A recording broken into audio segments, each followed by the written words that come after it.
प्रिय विद्यार्थियों, आज हम पढ़ेंगे भारतीय राजनीति में जाति की भूमिका के बारे में। पहली बात तो स्पष्ट कर दूं मैं आपके सामने कि भारतीय राजनीति में जाति की बहुत ही महत्वपूर्ण भूमिका रही है। 1947 में भी थी और आज सन 2020 में भी है। कुछ लोग इसको नेगेटिव रूप में लेते हैं, लेकिन मैं एक बात स्पष्ट करना चाहूंगा कि भारत का समाज ही जाति व्यवस्था पर आधारित है। पहले वर्ण व्यवस्था पर आधारित था, फिर जाति व्यवस्था पर आधारित हो गया। तो जब पूरा समाज जाति व्यवस्था के आधार पर संगठित है, तो राजनीति जाति से अप्रभावित कैसे रह सकती है? राजनीति में भी जाति आएगी ही, क्योंकि समाज और राजनीति भी तो आपस में जुड़े हुए हैं ना। और जाति अपने आप में कोई बुरी चीज नहीं है। जातीय कट्टरता बुरी चीज है। धर्म और जाति अपने आप में बुरे कभी नहीं होते, अच्छे होते हैं। और जाति ने तोड़ने का नहीं, जोड़ने का भी कार्य किया है। इसलिए जब हम जाति के रोल के बारे में पढ़ते हैं, राजनीति में जाति की भूमिका के बारे में पढ़ते हैं, तो हम इसे नेगेटिव रूप में नहीं पढ़ें, इसके पॉजिटिव और नेगेटिव दोनों पक्षों को देखें। तो ये स्वाभाविक था, क्योंकि भारत का समाज जाति पर आधारित है। तो जब राजनीति शुरू हुई स्वतंत्रता के पश्चात लोकतांत्रिक देश में, तो जाति की इसमें महत्वपूर्ण भूमिका होना स्वाभाविक था। और जाति अनेक रूप से राजनीति को प्रभावित करने लगी। हाँ, जाति प्रथा हमारे यहाँ विकृत रूप उस रूप में लेने लगी कि कुछ जातियों को तथाकथित उच्च जाति मान लिया गया, कुछ जातियों को तथाकथित निम्न जाति मान लिया गया, और कुछ जातियों का राजनीति पर प्रभुत्व हो गया। लेकिन स्वतंत्रता के बाद हमें एक ऐसा संविधान मिला जिसमें सभी जातियों को समता प्रदान की गई। और इस संविधान के कारण धीरे धीरे जो जातियां पहले राजनीति में अपनी हिस्सेदारी नहीं निभा पाती थी या जिनकी उपेक्षा की जाती थी, वो जातियां भी सामने आई, आगे बढ़ी और राजनीति में अपनी भूमिका तलाशने लगी, जिसमें उन्हें काफी हद तक सफलता भी मिली। वास्तव में जाति राजनीति को किस तरह से प्रभावित करती है भारत में, उसके अनेक रूप हैं। सबसे पहले, भारत में जो अनेक जातीय संगठन हैं, वो भारत की निर्णय प्रक्रिया को बहुत गहरे तक प्रभावित करते हैं। और आरक्षण का जो मुद्दा है, आरक्षण का समर्थन, आरक्षण का विरोध, ये सब जातीय संगठनों की भूमिका को रेखांकित करता है। भारत की सरकार द्वारा जो भी निर्णय लिए जाते हैं, उनमें बहुत से तत्वों का प्रभाव पड़ता है, पर कहीं ना कहीं जातिगत समीकरणों और जातीय संगठनों का भी प्रभाव पड़ता है। इससे हम इनकार नहीं कर सकते हैं। दूसरी बात, राजनीतिक दलों की चुनावी राजनीति में जाति बहुत महत्वपूर्ण भूमिका निभाने लगी। और यहीं से दिक्कत शुरू हुई कि राजनीति में जाति का प्रयोग सकारात्मक रूप से ना करके इन राजनीतिक दलों ने नकारात्मक रूप से करना शुरू किया, यानी जाति के नाम पर वोट मांगने शुरू किए। और उसमें क्या हुआ कि जब राजनीतिक दल निर्वाचन क्षेत्रों से अपने उम्मीदवारों को खड़ा करते हैं, तो वो योग्यता के आधार पर नहीं, बल्कि किस निर्वाचन क्षेत्र में किस जाति के लोग अधिक हैं, उसके आधार पर राजनीतिक दलों को ये देखा गया है अपने उम्मीदवारों को चुनते हुए, जो अपने आप में उचित नहीं कहा जा सकता है। क्योंकि राजनीतिक दलों को लगता है कि जिस निर्वाचन क्षेत्र में जिस जाति के लोगों की बहुलता है, अगर उस निर्वाचन क्षेत्र से उस जाति के कैंडिडेट को खड़ा किया जाए तो जीत की संभावनाएं बढ़ जाएंगी। ये राजनीतिक दलों की सोच गलत है, पर कहीं ना कहीं सोच तो मतदाता की भी गलत है। क्योंकि जो अगला पॉइंट है वो यही है कि जो मतदाताओं का राजनीतिक व्यवहार है और खास तौर से मतदान व्यवहार है, वो जाति से बहुत अधिक प्रभावित रहता है। अगर दो उम्मीदवार खड़े हैं, उनमें से कोई अपनी जाति का है, तो मतदाता के मन में कहीं ना कहीं अपनी जाति के मतदाता के प्रति सॉफ्ट कॉर्नर रहता ही है। अर्थात मतदान करते समय भी बहुत से लोग उम्मीदवार की योग्यता को नहीं देखते, बल्कि उसकी जाति को देखते हैं और अपनी जाति का होने पर योग्य ना होते हुए भी उसे वोट दे देते हैं।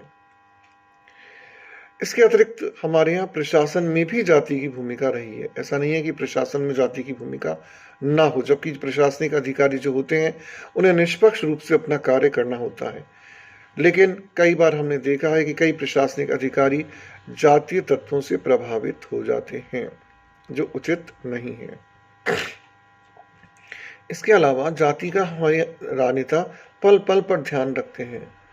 जब मंत्रिमंडल का गठन किया जाता है, मंत्रिपरिषद का गठन किया जाता है, तो उसमें मंत्री बनाते समय भी जातीय संतुलन को बनाकर रखने की कोशिश की जाती है कि इतने मिनिस्टर्स तो जनरल कैटेगरी के हो जाएँ, इतने एससी के, इतने एसटी के, इतने ओबीसी के। यानी जो मंत्रिमंडल के गठन का आधार होता है, वो भी कहीं न कहीं जाति बन जाता है। तो हम देखते हैं कि जाति और राजनीति आपस में इस तरह से क्रिया-प्रतिक्रिया कर रही हैं और जाति राजनीति में कई रूप से अपनी भूमिका निभाती है। कुछ राज्यों की राजनीति में तो जाति बहुत ही अधिक प्रभावशाली भूमिका निभाती है, जैसे यूपी, बिहार और भी कई राज्य, इवन अपना राजस्थान भी। राजस्थान के जैसे अलग-अलग भाग हैं, तो जहाँ जिस जाति की बहुलता है या जिन 2 जातियों की बहुलता है, उनमें आपस में प्रतिस्पर्धा रहती है। जैसे अगर हम दौसा की बात करें, जयपुर के पास जो दौसा है, बांदीकुई है, महुआ है, तो वहाँ पर हमें मीणाओं और गुर्जरों, इन 2 जातियों के बीच सीधा संघर्ष राजनीतिक वर्चस्व के लिए दिखाई देता है। या हम भरतपुर की तरफ चले जाएँ, तो हमें यही संघर्ष जाट और जाटवों के बीच दिखाई देता है। तो राजस्थान के अलग-अलग क्षेत्रों में जातीय समीकरण अलग-अलग हैं और वो उसी रूप से राजनीति को प्रभावित कहीं न कहीं अवश्य ही करते हैं। और कुछ नेता तो ऐसे बन जाते हैं जो जाति के आधार पर ही बनते हैं। राजस्थान के अलावा बिहार में हम देखें तो ब्राह्मण, क्षत्रिय, वैश्य, कायस्थ इनकी राजनीति चलती है और बिहार का मतदाता तो बहुत ही ज़्यादा जाति के आधार पर वोट देता है। ये भी हमने देखा है, इसलिए वहाँ पर राजनीतिक दल जाति का खेल खुला खेलते हैं। अगर हम दक्षिण की बात करें तो तमिलनाडु जैसे राज्यों में क्या हुआ है कि जाति राजनीतिक अलग रूप में ही सामने आई है। वहाँ पर ब्राह्मणों और गैर ब्राह्मणों के बीच संघर्ष हमें देखने को मिलता है, क्योंकि तमिलनाडु की राजनीति में प्रारंभ में ब्राह्मणों का वर्चस्व बहुत अधिक था। धीरे धीरे दूसरी जातियां सामने आईं। जो गैर ब्राह्मण जातियां थीं, उन्होंने ब्राह्मणों के वर्चस्व को समाप्त करने के लिए संघर्ष शुरू किया और उसमें सफलता भी प्राप्त की। द्रविड़ मुनेत्र कड़गम जैसी पार्टियां इसी का परिणाम थीं, जो बाद में सत्ता में भी आईं। महाराष्ट्र में हम देखें तो ये संघर्ष ब्राह्मणों और मराठाओं में रहा और आज हम देखते हैं कि मराठा इस संघर्ष में जातिगत रूप से मजबूत बनकर उभरे और राजनीति में भी मजबूत हो गए हैं। तो अलग-अलग राज्यों में हम ये देखते हैं कि जातीय जो राजनीति है वो अलग-अलग रूपों में हमें दिखाई देती है। अब यहाँ पर जो बात मैं आपसे कहना चाहता हूँ वो ये है कि हमारे राजनीतिज्ञ जाति का प्रयोग नकारात्मक रूप से करते हुए जातियों में संघर्ष करा के वोट मांगने की कोशिश करते हैं, जो गलत है। होना क्या चाहिए कि जाति को तोड़ने वाले नहीं, जोड़ने वाले तत्व के रूप में उपयोग में लाया जाना चाहिए। प्रोफेसर रजनी कोठारी ने कास्ट इन इंडियन पॉलिटिक्स नामक अपनी पुस्तक में इसकी व्यापक व्याख्या की है कि किस तरह से जाति के सकारात्मक परिणाम भी हो सकते हैं, क्योंकि सबसे बड़ा फायदा तो ये है कि जाति संगठनों के रूप में हमें बना बनाए संगठन मिल गए। अब बस और हमारे संविधान ने जाति असमानता को तो दूर कर ही दिया है। तो ऐसे में अगर हम योग्यता पर ज़्यादा ध्यान दें और जाति पर कम, तो वो अच्छी बात है। लेकिन जाति को एक बुराई के रूप में हमेशा देखने की आवश्यकता नहीं है। हाँ, जाति संघर्ष नहीं होना चाहिए। अगर वो होता है तो वो गलत है, जो कि हमारे देश की राजनीति में दिखाई देता है। दरअसल हमारे राजनीतिज्ञ जो हैं, चाहे वो किसी भी पार्टी के हों, उन्होंने जाति, धर्म जैसी चीज़ों को जो सकारात्मक थी नकारात्मक रूप देकर वोट मांगने की कोशिश की, क्योंकि उनके पास भारत की गरीबी, बेरोजगारी जैसी समस्याओं का कोई हल था ही नहीं। इसलिए जब हम भारतीय राजनीति में जाति की बात करते हैं तो निस्संदेह जाति राजनीति में बहुत महत्वपूर्ण भूमिका निभा रही है।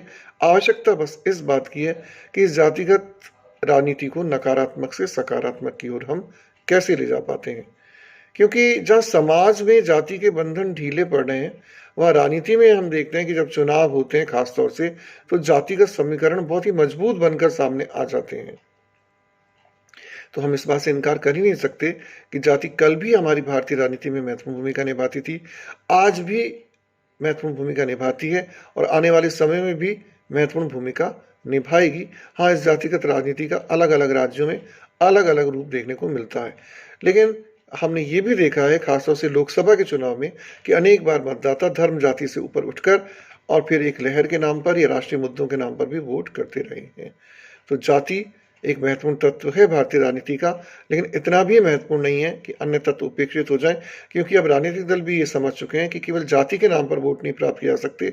कुछ काम करके दिखाना होगा, कुछ रचनात्मक कार्यक्रम रखने होंगे, कुछ अच्छी योजनाएं क्रियान्वित करनी होंगी, तभी मतदाता उन्हें वोट देंगे। जाति के नाम पर केवल वोट मिल जाए, अब ये इतना संभव नहीं रह गया है। ये बात भी विभिन्न पॉलिटिकल पार्टीज़ को समझ में आने लगी है। तो इसके साथ ही आज का जो ये टॉपिक है, मैं इसको यहीं पर विराम देता हूँ और मैं चाहूँगा कि आप जो है जितने भी वीडियो आपको प्रेषित किए जा रहे हैं, उन्हें देखें और अपनी परीक्षा की तैयारी में इनसे अवश्य ही मदद लें। धन्यवाद।